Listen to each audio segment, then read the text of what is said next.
गांव में एक किसान अपनी पत्नी के साथ रहता था। एक दिन वह किसान अपने खेतों की तरफ जा रहा था। तभी उसे एक गड्ढे में से आवाज आती है। अरे ये कैसी आवाज है? लगता है कोई कुत्ते का बच्चा है जो मुसीबत में है। मुझे इसे बचाना होगा, नहीं तो ये मर जाएगा। फिर वह गड्ढे में झांक कर देखता है तो उसे वहाँ एक छोटा सा कुत्ते का बच्चा दिखाई देता है। वह उसे देखकर दंग रह जाता है। उसका रंग नीला होता है। ये तो कोई कुत्ते का बच्चा लगता है, लेकिन ये तो नीले रंग का है। मैंने तो इससे पहले कभी भी नीले रंग का कुत्ता नहीं देखा। इसे घर ले चलता हूँ। सुमन तो इसे देखकर बहुत खुश हो जाएगी। फिर वह किसान उस बच्चे को निकालता है और अपने साथ लेकर घर की ओर चल देता है। अरे सुमन, जल्दी बाहर आओ। देखो मैं तुम्हारे लिए क्या लाया हूँ। तभी उसकी पत्नी बाहर आती है और कुत्ते के बच्चे को किसान के हाथ में देखकर चौंक जाती है। हाय, कितना प्यारा है। ये तो नीले रंग का है। अजी, आपको कहाँ से मिला? क्या मैं इसे अपने साथ रख सकती हूँ? मुझे बचपन से एक कुत्ते के बच्चे को पालने का बहुत शौक था। हाँ हाँ, क्यों नहीं। मैं इसे तुम्हारे लिए ही तो लाया हूँ। लेकिन ये आपको मिला कहाँ से? मैं खेत की तरफ जा रहा था, तभी अचानक गड्ढे से इसके रोने की आवाज आई। मैंने झांक कर देखा तो मुझे ये उसमें पड़ा हुआ मिला।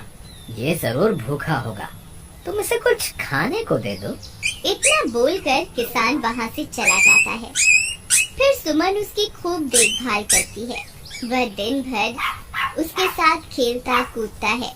सुमन भी उसे पाकर बहुत खुश थी। वह कुत्ता पूरे गांव में आकर्षण का केंद्र था। वह जब भी गांव में घूमने निकलता, सारे गांव वालों की नजर उसी पर टिक जाती थी, क्योंकि किसी ने भी नीले रंग का कुत्ता पहले अपनी जिंदगी में कभी भी नहीं देखा था। अरे हरिया, देख तो, ये उसी किसान का पिल्ला है। तूने कभी नीले रंग का कुत्ता देखा है क्या?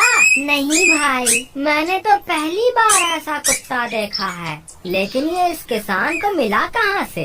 इतना अनोखा कुत्ता खरीदने की हैसियत तो इस किसान की है नहीं। अरे भाई, इससे तो ये किसी गड्ढे में पड़ा हुआ मिला था। मुझे तो लगता है जरूर ही ये कोई जादुई कुत्ता है। तुम्हें क्या लगता है बाजार में इसकी क्या कीमत होगी? भाई, ये तो नायाब चीज है, ये तो अनमोल होगा।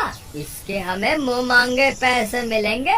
भाई, हर नायाब चीज पर तो सिर्फ हमारा ही अधिकार है। देर किस बात की? आज रात को ही इसे किसान के घर से चुरा लेंगे। रात होने पर किसान और उसकी पत्नी घर में सो रहे होते हैं। तभी लल्लन और हरिया किसान के घर में घुस जाते हैं और नीलू को बहलाने फुसलाने लगते हैं। ले ले बेटा, बिस्कुट खा ले। ले ले ले ले ले ले, आजा आजा। वह झट से उसे बोरे में कैद कर लेते हैं और वहाँ से 9-2-11 हो जाते हैं और भागकर अपने घर आ जाते हैं। हरिया भाई, एक काम तो पूरा हो गया। बस अब इसे शहर जाकर किसी को बेचना बाकी है। शुभ काम में देरी किस बात की? हम कल सुबह होते ही इसे शहर जाकर किसी को बेच आएंगे। अगले दिन सुबह होने पर वे दोनों नीलू को बोरे में डालते हैं और उसे बेचने के लिए निकल पड़ते हैं। रास्ते में उन्हें एक सेठ मिलता है। उसे उस बोरे में से अजीब अजीब सी आवाजें आती हैं। अरे भाई, रुको रुको, इस बोरे में क्या भर कर ले जा रहे हो? भाई, ये एक जादुई कुत्ता है। ऐसा कुत्ता पूरी दुनिया में केवल एक ही है। ऐसा कैसे हो सकता है भाई? जरा मुझे भी तो दिखाओ। वह सेठ नीलू को देखकर चौंक जाता है। तुम्हें इसके लिए 100 सोने की मुद्राएं देनी होंगी। ठीक है, मुझे मंजूर है। लो, ये लो तुम्हारी 100 मुद्राएं। आज से ये कुत्ता मेरा हुआ। वहीं दूसरी तरफ नीलू को घर में न पाकर सुमन और किसान परेशान हो जाते हैं। सुमन का रो रो कर बुरा हाल हो जाता है। नीलू, तुम कहाँ चले गए? तुम्हारे बिना मैं कैसे जीऊंगी? वापस आ जाओ ना नीलू। अजी, मेरे नीलू को कहीं से भी ढूंढ कर लाइए। जब तक वो वापस नहीं आएगा, मैं खाना नहीं खाऊंगी। ठीक है, तुम रोना बंद करो, मैं उसे ढूंढ कर लाता हूँ। फिर किसान गांव में लोगों से नीलू के बारे में पूछता है। अरे भाई, मैंने तुम्हारे कुत्ते को देखा था। वो लल्लन और हरिया तुम्हारे घर से बोरे में किसी को भरकर ले जा रहे थे। वो अवश्य ही तुम्हारा कुत्ता होगा। फिर किसान भागता हुआ लल्लन के घर जाता है। लल्लन, मुझे पता चल गया है, तुम्ही ने मेरे नीलू को चुराया है। उसे अभी के अभी वापस लौटा दो, नहीं तो मुखिया से कहकर तुम्हें कड़ी से कड़ी सजा दिलवाऊंगा। अरे हरिया भाई, इसे कैसे पता चल गया? मुझे लगता है किसी ने हमें उसे चुराते हुए देख लिया होगा। मुझे अभी के अभी मेरा कुत्ता वापस करो, नहीं तो अच्छा नहीं होगा। भाई, तुम्हारे कुत्ते को तो हमने 100 मुद्राओं में बेच दिया। अब तुम चाहो तो सारी मुद्राएं रख लो और हमें छोड़ दो। नहीं नहीं, मुझे मेरा कुत्ता ही चाहिए। तुम्हारे पास कल सुबह तक का वक्त है। कैसे भी करके उस व्यापारी को ढूंढो और मुझे मेरा कुत्ता वापस ला कर दो, नहीं तो जेल जाने के लिए तैयार हो जाओ। इतना बोलकर किसान वहाँ से चला जाता है। अरे मर गए रे, अब क्या करें? ये तो थानेदार की धमकी देकर गया है। लल्लन भाई, मुझे जेल नहीं जाना, कुछ करो ना।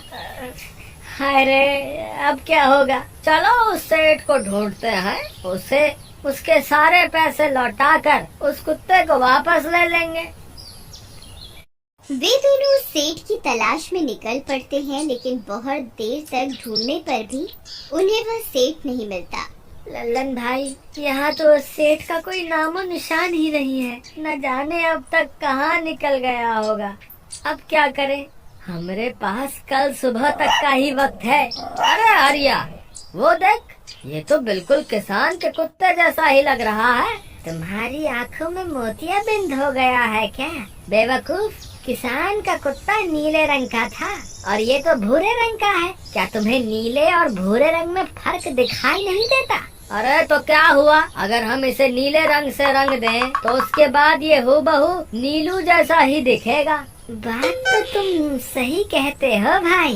चलो फिर देर किस बात की, अभी इसे पकड़ते हैं। फिर वे दोनों उस कुत्ते को पकड़कर अपने घर ले जाते हैं और नीले रंग का पानी घोलकर उसे उसमें डुबो कर उसका रंग भी नीला कर देते हैं। अरे भाई हरिया, ये तो बिल्कुल नीलू जैसा ही दिख रहा है। फिर अगले दिन वे उस कुत्ते को अपने साथ लेकर किसान के घर जाते हैं। अरे भाई मोहन, देखो हम तुम्हारे लिए क्या लाए हैं। जल्दी आओ, तुम्हारा नीलू वापस आ गया है, जल्दी आओ। किसान और सुमन की खुशी का ठिकाना नहीं रहा। लल्लन और हरिया, तुमने गुनाह तो बहुत बड़ा किया था, लेकिन वक्त रहते तुमने अपनी गलती को सुधार लिया, इसलिए मुझे तुमसे अब कोई शिकायत नहीं है। तुम दोनों जा सकते हो। फिर वे दोनों वहाँ से निकल जाते हैं। नीलू, तुम वापस आ गए। मुझे तुम्हारी कितनी फिक्र हो रही थी। कहाँ चले गए थे तुम? हाँ, आज के बाद मैं तुम्हें कभी अकेला नहीं छोड़ूंगी। मेरा नीलू इतने दिनों बाद घर आया है, इतना गंदा भी हो गया है। चलो अब हम नहाई करेंगे। फिर सुमन उसे नहलाने लगती है। अरे मेरा नीलू नाई करेगा, इतना गंदा हो गया है। पानी उसके ऊपर पड़ते ही वह कुत्ता छटपटाने लगता है। अरे क्या हुआ नीलू, तुझे तो नहाना बहुत पसंद था, आज क्या हो गया तुझे? तभी उसका सारा नीला रंग उतरने लगता है। अरे ये क्या, इसका रंग क्यों उतर रहा है? तभी वह कुत्ता गुस्से में आकर सुमन को काट लेता है। अरे मर गई रे, हाय रे। अरे सुनो जी, इसने तो मुझे काट खाया। हाय रे अजी, सुनते हो? जल्दी आओ, मुझे लगता है ये हमारा नीलू नहीं है। देखो, इसका तो सारा रंग ही उतर गया। ये तुमने ठीक नहीं किया लल्लन, अब मुझसे बुरा कोई नहीं होगा। फिर किसान गुस्से में लल्लन और हरिया के घर जाता है। ए लल्लन, दरवाजा खोल। ए लल्लन, जल्दी दरवाजा खोल, नहीं तो इसे तोड़ दूंगा। आज तुझे मुझसे कोई नहीं बचा सकता। अरे मर गए रे, ये तो उसी किसान की आवाज है। लगता है इसे हमारी तरकीब के बारे में पता चल गया। अरे क्या हुआ भाई, इतने गुस्से में क्यों हो? तुम्हें क्या लगता है मैं बेवकूफ हूँ? तुम किसी भी आवारा कुत्ते को नीला रंग चढ़ाकर हमें दे दोगे और हम मान लेंगे कि वो नीलू है। भाई हमें माफ कर दो, हमने उस सेठ को ढूंढने की बहुत कोशिश की, लेकिन उसका कोई नामो निशान नहीं मिला। भाई तुम ये 100 मुद्राएं रख लो, अब इससे ज्यादा हम तुम्हारे लिए और कुछ नहीं कर सकते। अगर तुम चाहो तो हमें जेल भिजवा दो, हम दोनों अपनी गलती की सजा काटने को तैयार हैं। किसान उदास हो जाता है और उनसे 100 मुद्राएं लेकर वापस अपने घर आ जाता है। मुझे माफ कर दो सुमन, मैं तुम्हारे नीलू को नहीं ढूंढ पाया। ये लो, ये 100 मुद्राएं हैं। नीलू को बेचने पर उन्हें इतने पैसे मिले थे जो उन्होंने मुझे दे दिए हैं। उन्हें अपनी गलती का बहुत पछतावा है, लेकिन अब कुछ नहीं हो सकता। नहीं, मेरा नीलू जरूर वापस आएगा। हम एक काम करते हैं, कल सुबह इन 100 मुद्राओं का भोजन खरीद कर गरीबों में बांट देंगे। क्या पता उनकी दी हुई दुआओं से हमारा नीलू वापस आ जाए। अगले दिन सुबह होने पर वे दोनों उन पैसों से गरीबों में भोजन बांट देते हैं और वापस अपने घर की ओर चल देते हैं। तभी उन्हें कुछ आवाजें सुनाई देती हैं। वे दोनों चौंक जाते हैं। अरे, ये तो मेरे नीलू की आवाज है। नीलू, नीलू, तुम कहाँ हो?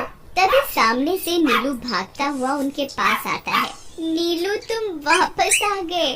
तुम कहाँ चले गए थे? मैं तुम्हारे बिना कितनी उदास हो गई थी। किसी ने सच ही कहा है, दुआओं में बहुत शक्ति होती है।